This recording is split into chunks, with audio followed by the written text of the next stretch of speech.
As the rest of the world continues to enjoy the effects of the continued fall in the price of a barrel of crude, in Uganda, this benefit, according to the Energy Ministry, is being eroded by an array of both internal and external economic odds.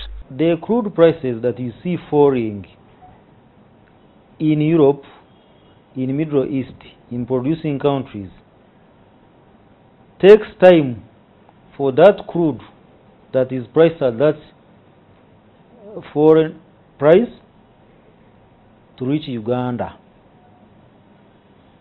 If crude price falls now, it would take about 3 months for that product from that crude whose price has fallen now to reach Uganda.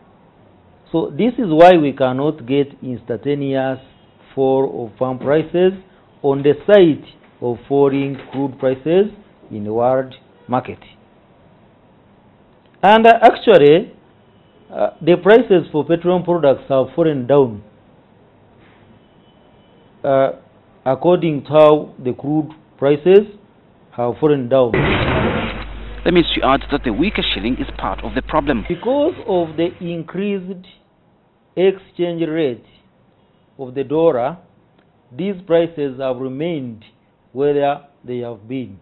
But actually, there is a 20% reduction in products prices. There is also a cost introduced as the tax levy on these petroleum products. It's also a component of the products prices that we see on the pumps. The fuel is a bit expensive. These assertions are however contested by the business community, who contend that the sustained steep fall in global oil prices throughout much of the year and now this year has offered good space for the market players to transpire over odds to enable a bigger reduction in local pump prices. They are instead blaming the situation on unethical business practices among major oil retailers. Honestly speaking, this is the danger of oligopolistic market competition. It's a business of connivance between the operators. They are fewer in the market. They are not single, that it is a single operator, but it is not open again. Alright? So they just connive. And they say this is what we need to do. And they do that. And nobody restricts them. The business community also believes that the government is not doing enough to regulate the oil retail industry. There is the Petroleum Act. And the Petroleum Act has the rules and the guidelines. But unfortunately, the Minister of Energy is so reluctant to use some of the provisions of the Petroleum Act.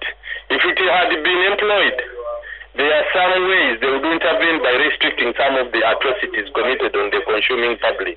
The price of crude oil per barrel on the global market is at $36 and still going down. But one would expect that that drop would move in tandem with pump prices back home. But government officials here say that that is up to the exchange rate, bearing in mind the shilling depreciation against the dollar.